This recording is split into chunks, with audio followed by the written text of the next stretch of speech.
हमीद दोनों सगे मित्र रहलन।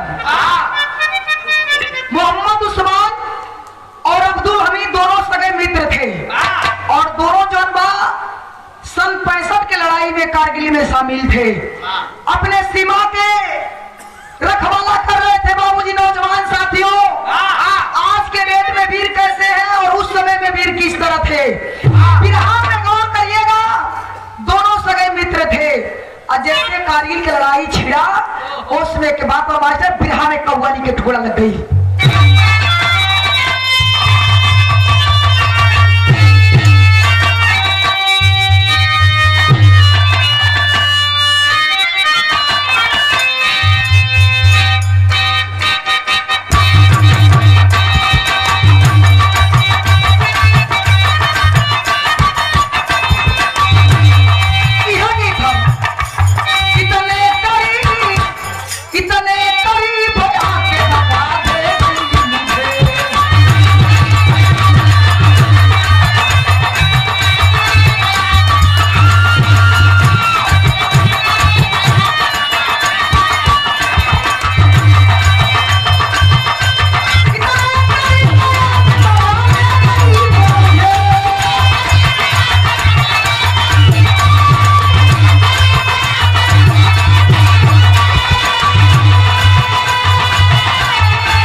होगा कभी ताल ठोक कर।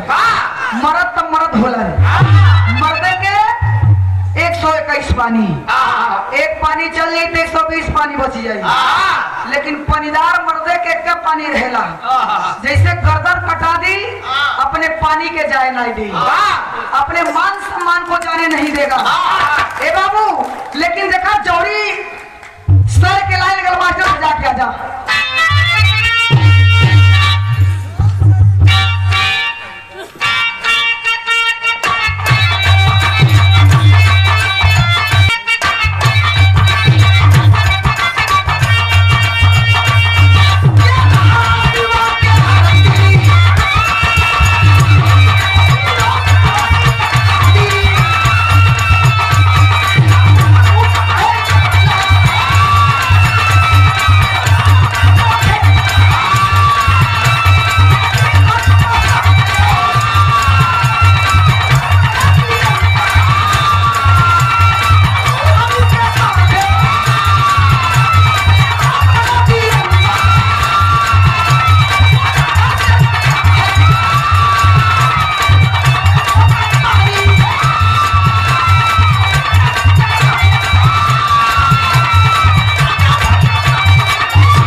अपने हिंदुस्तान के लिए, अपने देश के लिए लड़ते लड़ते बाबूजी सरहद पे शहीद हो जाता है।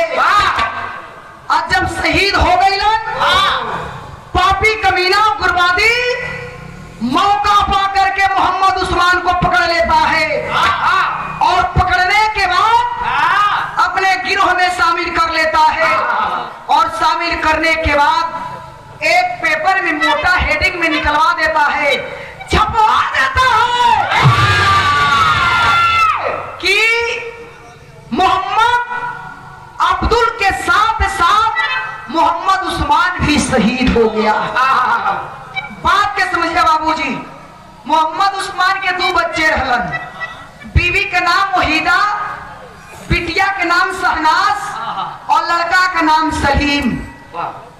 मतारी वहीदा दोनों बच्चन के लेके दिल्ली में आई लहली। और जब दिल्ली में आई लही, एक दुकान पर बिटिया और बेटवा के लेके सामान खरीदत हई हो तो देखली पेपर, वो पेपरवा मोटा हेडिंग में लिखल बा कि अब्दुल हमीद के साथ साथ मोहम्मद उस्मान भी शहीद हो गया। लोग कहेला जेकर राम ना बिगड़िया ओकर केहू का बिगाड़ी। कौन करेगा बाबूजी? मोहम्मद उस्मान का खबर पा करके वो हीरा जमीनिया पे लोट लोट के रोए लगल, चिल्ला चिल्ला के रोए लगले बाबू। अचानक किशन तेज चिल्लाई कि देखा बेहोश हो गई। और जैसे बेहोश भइल ना तो बिरहा में कवि जी एक लाइन लिखना मास्टर,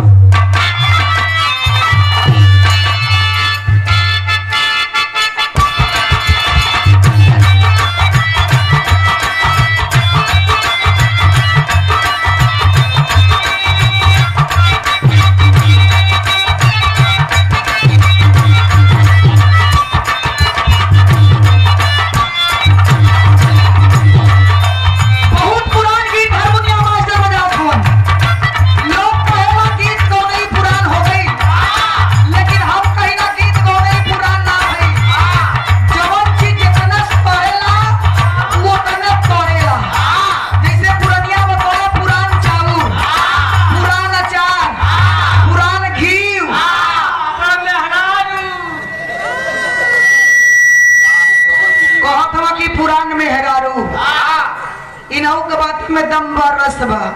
पहले के चाची माई लोग रहली हो, दही जमावत रहली, दहिया कुपरा मोड़ के लाल के सारी जमत रहल, ओ सरिया के निकाल के मथनी से मथ के घी निकालत रहली। आजकल के नौकी दुल्हनिया बड़ी दूधवा के फाड़ के सीधे पनीर निकाल देती है। दोनों में अंतर हो गई बा। तो देखा पुरनकी गीत है जो हारमोनिया मास्टर संकेत के लिए कहना है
बोलिएगा बाबूजी।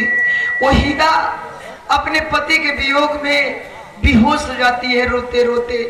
दोनों बचवा टुअरा सलीम बेटुआ और वहीदा के बिटिया शहनाज माई की पकड़ के रोत है। माई तो के का हो गई, अचानक तो के का हो गई हो, तू का अपन आँख मूल ले लू। ए बाबू बेटवा बिटिया के रुवत देख करके अब धीरे धीरे लोग जुटे लगल। जाके देखलस कि एक औरत पड़ली है, बेहोश पड़ली है। बेहोश देख करके लोग पानी वानी छिड़कलस, मुंह दबलस, नाक दबलस। वहीदा के होश आई, सैया सैया चिल्लात बा, रोत या लोग बतावा था कि आखिर में कौन विपत, कौन पहाड़ टूट गई, तू इतना रोवत हो। पेपरवा में जौन हेडिंगवा लिखल ले बाबू, उ पेपरवा जेके दिखावत बा तो लोग कहता कि मारे न राम लगावे न हीला। चिंता मत करा, ई दुनिया के परंपरा बा, ई दुनिया के रीत बा। अब एक दूसरे पर यही के लोग देख के जियता, एक लोग पे रहत तो लोग जी ना पावत। ई माटी का शरीर एक दिन माटी में मिली, लेकिन है दोनों बचवा बने यही के देख के अपन जिंदगी बितावा। वहीदा का केला से बाबू, अब दिल्ली से का कैला, सोही दिल्ली में एक अंतरराष्ट्रीय बस अड्डा है, एक अंतरराष्ट्रीय बस अड्डा है। वहीदा सोचलस दोनों बचवन के लेके और बसवा पे चढ़ के अपने घरे चल जाई। ओकर घर कहाँ रहल, अंबाला में, पंजाब में, अंबाला में चल जाई। जैसे बाबू अंतरराष्ट्रीय बस अड्डा पे पहुंचल बा, बेटुआ के बसवा में चढ़ावत दिया। अब बेटुआ एक सीढ़ी पार कैलस तो बिटिया के चढ़ावत दिबा, तब तक बदमाश से आ गईलन। अब बदमाश अलन वहीदा के ढकेल के अब बिटिया के मुहवा दाबी के और शहनाज के पकड़ के गड़िया में बैठा के लेके फरार हो गई। और जैसे फरार भइल ए बाबू, वहीदा चिल्लाए लगल, रोए लगल, कल्पे लगल हो, लेकिन केहू सुनत ना बा बाबू, केहू सुनत ना बा। वहीदा रो के बिटिया के खोजलस ना पोलस, सलीम के लेके अपने घरे आ गई। और जब घरे आई तब पापी कमीना जवन लड़की शहनाज के लेके फरार भइल हलन, तो देखा बिटिया के लेके कहाँ जात हवन। उसी दिल्ली शहर में एक मुन्नी बाई का कोठा था, एक मुन्नी बाई का कोठा था। पापी उसी मुन्नी बाई के दरवाजे पे पहुंचते हैं, दरवाजे पे जाके खड़ा हो जाते हैं। खड़ा होके मुन्नी बाई के गुहार लगावत हवन, लेकिन बिरहा में देखा गीत लगल मास्टर।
मुन्नी बाई छत पर से नीचे आई, दरवाजा खुलस, देखलस कि एक लड़की और 3 जनाना मर्दाना के देख करके बाबूजी मुन्नी बाई पूछलस बाप कहा, कहलन के मुन्नी बाई देख कितना सुंदर लड़की लेकर आई रही और हमें पैसा दे के अपने पास रख ले। ए बाबू, लोग कहेला दुनिया में सब लोग बुरा ना होला, दुनिया में सब लोग बुरा ना होला, बुरा में कुछ अच्छाई ऐसा होला कि बहुत बढ़िया बढ़िया लोग के किनारे टारे देला।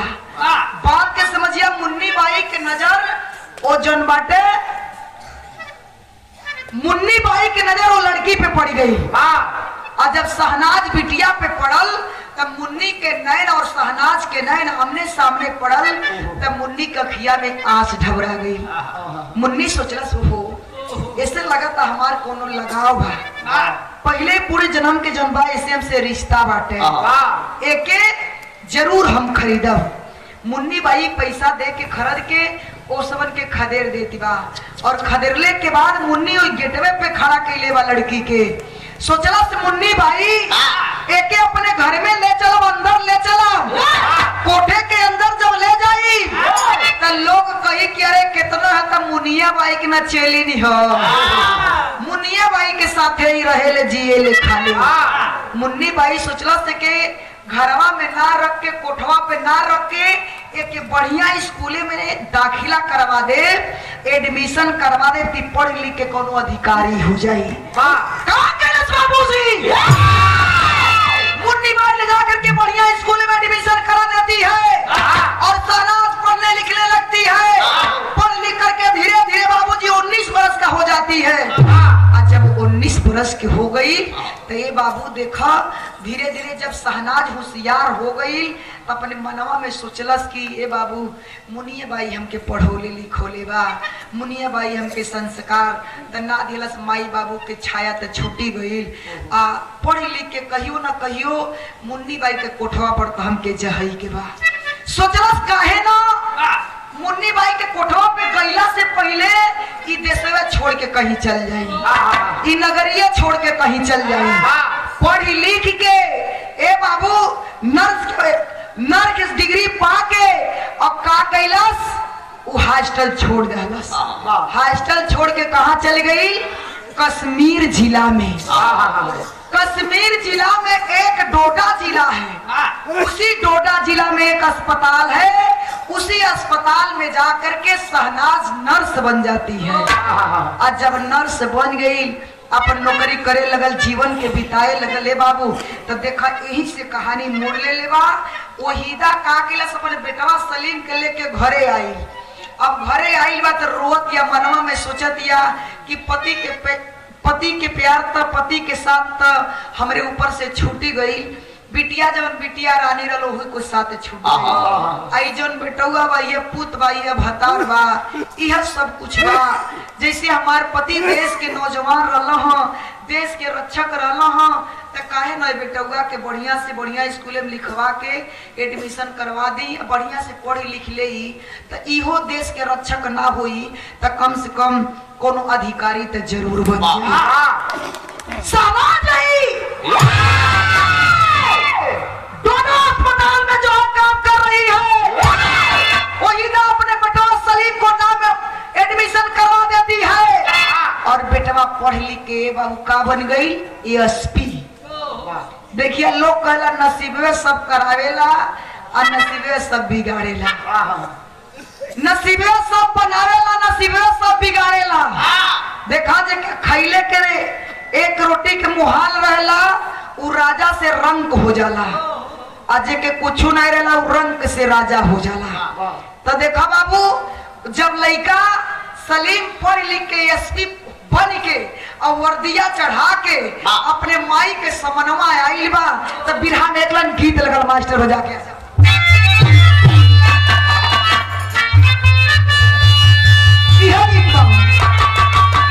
वो झुमका चूमेला, वो झुमका चूमेला, झुमका चूमेला, वो झुमका चूमेला, झुमका चूमेला, गोरे गोरे नपुनी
से आंसू आवता। सलीम बेटा की आंखी से आंसू आवता। मतारी देखलस कल बेटा अब तक खुशी के दिन है, तू एसपी बन गईला, पढ़ लिख के तक एसपी बना दी तो कहे तो रेखिया में आंसू आ। कलर के माई हई वर्दिया कोने काम के बारे, अरे भाई हई वर्दिया कोने काम के बा। आज हमारे अब्बू जान रहते हैं, हई वर्दिया देखते हैं हम के अपने छाती से लगा लेते हैं। हमार बहनिया रहत हई वर्दिया देखत रे माई हम के अपने सीने से लगा ले। हई खुशी तो मिलल माई, लेकिन वो दिल खुश ना बा जौन खुशी जो रौनक होके के चाहिए। ए बाबू माई और बेटवा दोनों में बातचीत करत हमन, तब तक ज्वाइनिंग के लेटर आ गई। आज जब लेटर आइल बा ना हो तो देखा का किलन सलीम बेटवा वो ज्वाइनिंग के लेटर लेके कहाँ पहुंच गईलन, वही ओकर नौकरी लग गई जहाँ कश्मीर के जिला में जो डोडा जिला बा वही जिला में ओकर नौकरी लग गई। आज जब नौकरिया लगल बा ए बाबू तो देखा भइल का बिरहा में बताओ गई डायरेक्ट लाइन में कहना है का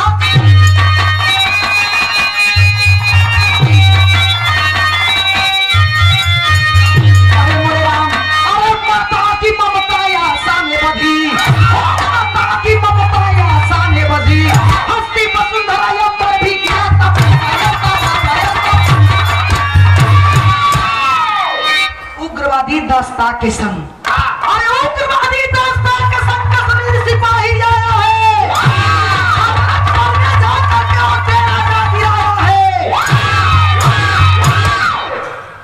उसी डोडा जिला के अंदर एक दरगाह था और उस दरगाह को पूरे आतंकवादी क्या किए, उसी दरगाह के अंदर घुस गए और घुसने के बाद अंदर से किल्ली लगा दिए, फाटक बंद कर दिए।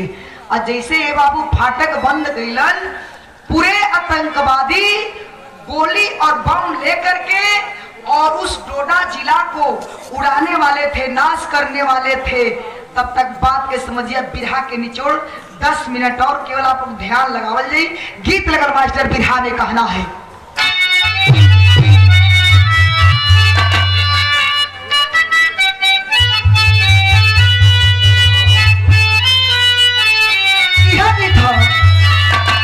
जमन जमन का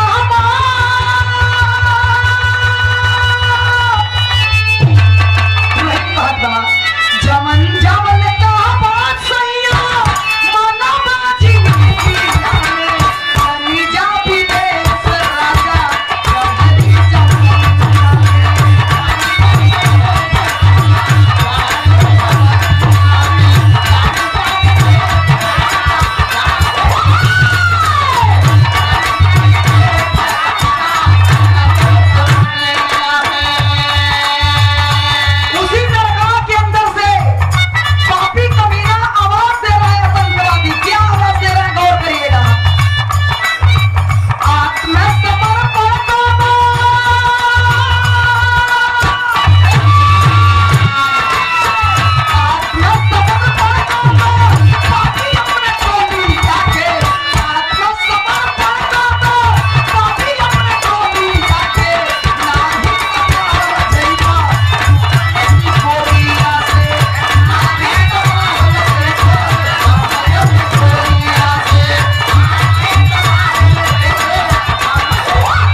खुशी रहेला ओहू जौन बाटे नाश के घड़िया होला और जहाँ दुखित होला ओहू बर्बाद के घड़िया होला। गौर करिएगा ये पापी कमीना क्या किए अपने देश में आकर के बम और गोली को साजने लगे, तैयारी बनाने लगे कि एक साथ हम लोग निकलेंगे और जितने सिपाही अधिकारी कर्मचारी हैं और जितने आम जनता है सबको मारना शुरू कर देंगे। बम और गोली से मार मार के उड़ा दूंगा लेकिन किसी को छोड़ूंगा नहीं। आज जैसे तैयारी बनौला है बाबू, गौर करिया वही गिरोहवा में, उसी गिरोह में भैया, उसी गिरोह में पापी कमीना मोहम्मद उस्मान को कैदी बनाकर लेकर के आया था। उसी गिरोह में पापी कमीना मोहम्मद उस्मान को कैदी बना करके और उसी दरगाह के अंदर लेकर आया था। हिंदुस्तान तो हिंदुस्तान है भैया। जैसे पापी कमीना तैयारी बनावत हुआ तो मोहम्मद उस्मान अपने मनवा में सोचना ये पापी गीदड़ हमारे देश में आके, हमारे हिंदुस्तान में आके और हमारे देश के उड़ावल चाहत हूँ, ये जिलवा को उड़ावल चाहत हूँ। मोहम्मद उस्मान सोचलस कि जब तक बम और गोली की तैयारी बनावत हमें उसे भूलकी कटा के जल्दी से फटकवा खोल के हम भाग के और चल जाइए एसपी साहब से जना दी कि हम हिंदुस्तान के रहे वाला हैं। लेकिन देखा भाई का फिर हमें गीत मास्टर छोड़िए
बंदूक उठा लिए और बंदूक से गोली जो है मोहम्मद उस्मान के दोनों पैरवा को छलनी कर दिए। और जैसे गोली का आवाज दिलस बाबू, मोहम्मद उस्मान के दोनों पैरवा तो छलनी हो गई हो, लेकिन एसपी साहब के तरफ से गोली भी चले लगल।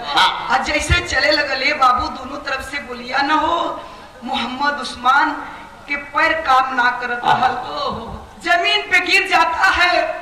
गिरने के बाद आंख से आंसू गिर रही है और पैर नीचे लटखटा गया है कि उन्हीं के बल पे घुसकत कहा गईलन।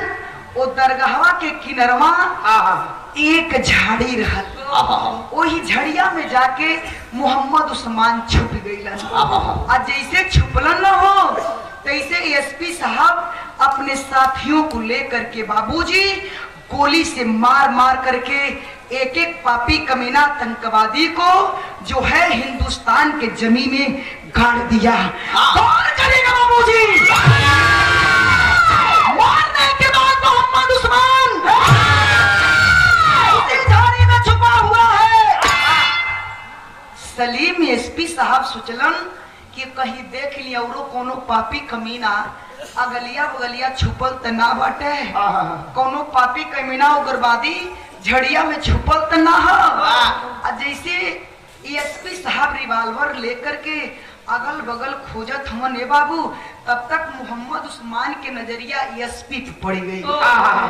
जैसे एसपी पे चढ़ल नजर पड़ल तो एसपी साहब सोचलन कि हमारे हिंदुस्तान का नौजवान है, हमारे हिंदुस्तान का ये जो है हमारे हिंदुस्तान का ये अधिकारी है, क्यों ना हम जाएं और अधिकारी का पैर पकड़ करके मैं कह दूं कि मैं भी हिंदुस्तान का रहने वाला बहादुर हूँ।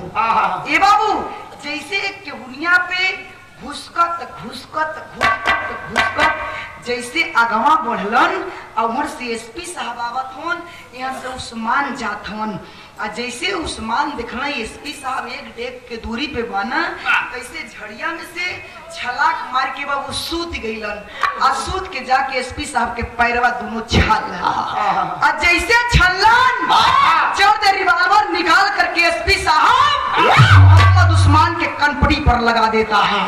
आज जैसे कनपटिया पर रिवाल्वर लगल न हो तो देखा भाई का पापड़ में बतावल गई, देखा भाई का पापड़ में बतावल गई मास्टर।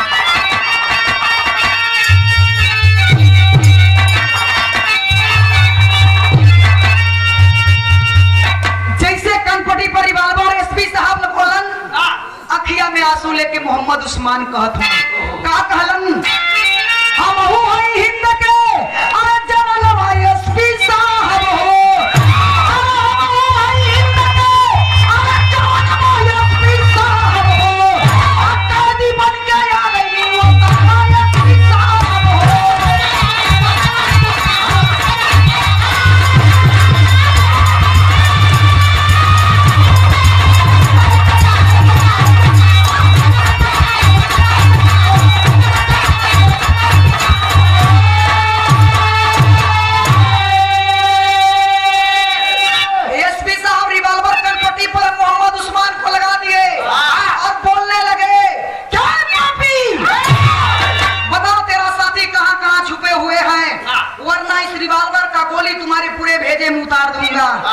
अखिया से आंसू गिरत है बाबू, दोनों पैरवा के छलने हमन।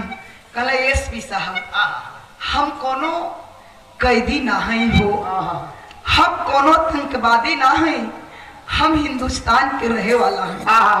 अखिया में आंसू लेकर के बाबूजी आंख से आंसू गिरत बा, मोहम्मद उस्मान के एसपी साहब के पैर के छल्ले हमन रो रो के एसपी साहब से कहत हन, का कहलन, क्षेत्र में हो बाबू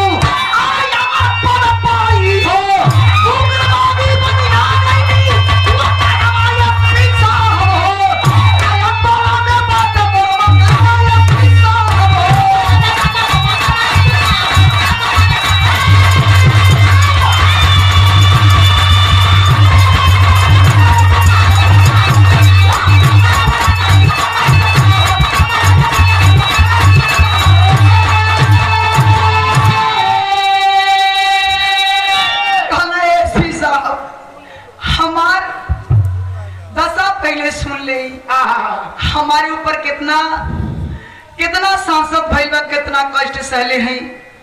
एसपी साहब रिवाल्वर कनपटी पर से हटावत ना हुवन, मोहम्मद उस्मान का ले एसपी साहब, हम हिंदुस्तान के रहे वाला हैं।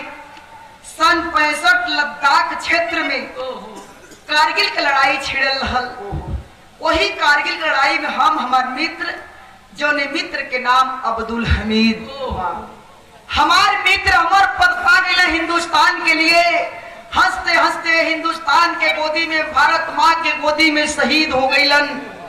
अब पापी कमीना हमें कैदी बना के अपने गिरोह में शामिल करके उग्रवादी बना के अपने साथे लेके घूमत रहला। एसपी साहब, हम हिंदुस्तान के रहे वाला ही, हमार घर अंबाला शहर में बा। एसपी साहब विश्वास नहीं कर रहे हैं, रिवाल्वर कनपटी पे लगाए हुए हैं। सही बता दो, इस रिवाल्वर का गोली पूरा तुम्हारे चमड़े में उतार दूंगा। अखिया में आंसू लेके दूसर का लाइन में कले एसपी साहब, विश्वास न बत एक बात और सुन ली, ओकरे बाद रिवाल्वर के गोलियां हमरे सर में ना हमरे छतिया में मार के सब उतार ले, अपन हवस पूरा कैले। कहत हमन का कहला मास्टर बताओ गई,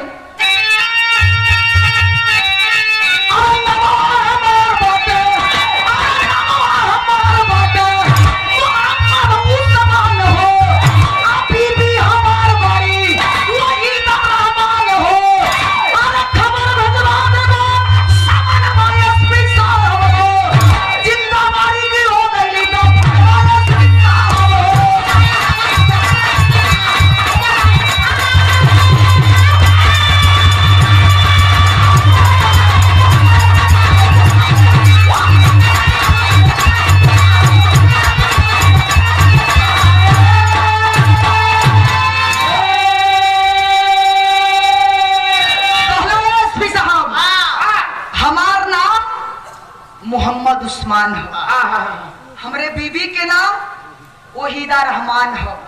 हमार घर अम्बाला क्षेत्र में बा। आप एक बार संदेशा भेजवा दी। हमार पत्नी जियत बा कि मर गई बा। एक बार मुलाकात करा दी। ओकरे बाद है रिवाल्वर के गोली हंसते हंसते हमारे सिनेमा में चला दे। जब बतिया एसपी साहब सुनलन तो मने मने सोचत हमन कि हमरे अब्बू जान के नाम मोहम्मद उस्मान, हमारे मम्मी के जान वहीदा रहमान, हमारे घर अम्बाला क्षेत्र में बा। लेकिन बाबूजी विश्वास ना करत हवन। कनपटिया पर रिवाल्वर लगा करके अपने साथी को बुला करके मोहम्मद उस्मान को टंगवा करके गाड़ी में बैठा लेते हैं और गाड़िया में बैठा कर कहाँ लेकर गए? उसी डोडा जिला का अस्पताल में ले जाके भर्ती कर देते हैं। अब जैसे डोडा जिला का अस्पताल में भर्ती कैलन ना हो तो देखा भाई का आल्हा में बताओ गए भैया।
मोहम्मद उस्मान के ला करके एसपी साहब उसी डोडा जिला का अस्पताल में भर्ती करा देते हैं।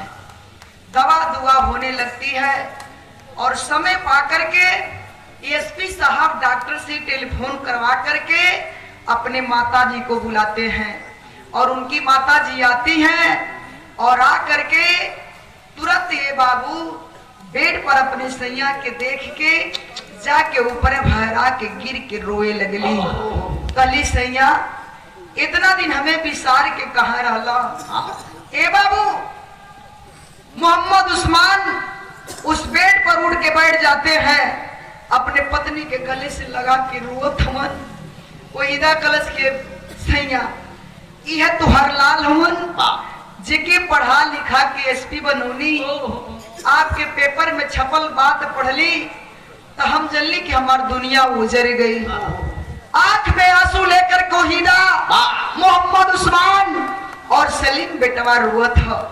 अखिया में आंसू लेकर के जब मोहम्मद उस्मान देखला कि हमार बेटवा सलीम एसपी बन गई, हमार पत्नी वहीदा हमरे सामने खड़ी बा, लेकिन हमार बिटिया रानी ना लौकतिया। वो कहाँ हो गई, कहाँ पर आ गई। आंख में आंसू लेकर के मोहम्मद उस्मान कहलन, वहीदा बेटवा एसपी बना दिलू, देश के रक्षक बना दिलू, लेकिन हमरे बिटिया रानी के कहा केलू, हमार बिटिया रानी कहा बड़ी हमके दिखाई ना देत है। आंख में आंसू लेकर के वहीदा कलश सैया, जब तोर पेपर में खबर पौनी दिल्ली में, तो बेटवा और बिटिया के लेके रोवत रहली। कुछ समय बीतल, अब सोचली बस पे चढ़ के अपने घरे चल जाए। जब अंतरराष्ट्रीय बस अड्डा पे गईली, सलीम बेटवा के आगे बस में चढ़ावतनी और बिटिया के बेटवा के पीछे चढ़ावतनी। तब तक पापी बदमाश इलन बिटिया के लेके फरार हो गईलन। आज तक हमारी बिटिया रानी ना बाटे कि कहाँ चल गई। जब इतना बात वहीदा कलश है बाबू, वही बिटिया शहनाज अपने अब्बू जान के दवा दुआ कर रही थी। और जब माई के बतिया सुनलस, जाके अब्बू के पैरिया पकड़ के रोवत कलश है, अब्बू जान हम ही तुहार लाडली बिटिया हैं, जोने खातिर आप रोवत हवा। अखिया में आंसू लेकर के शहनाज बिटिया अपने अब्बू जान से कहत बा, क्या कहले बा मास्टर?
अपने माई बाबू से बतौलस, भाई बहना के गले से लगा लिहलस।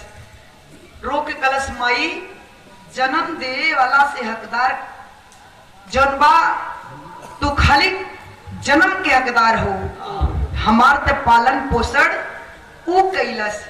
तू माई होके हमके ऊ जगह नहीं पहुंचोलू, जनू माई हमार हमके यहाँ तक पहुंचौलस।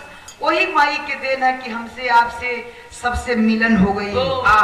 लोग कहेला कि बुरा के साथ रहबा तो बुरा संगत हुई, बुरा बुद्धि आई, बुरा बात सोचे के समझे के मिली, लेकिन गलत है बाबू।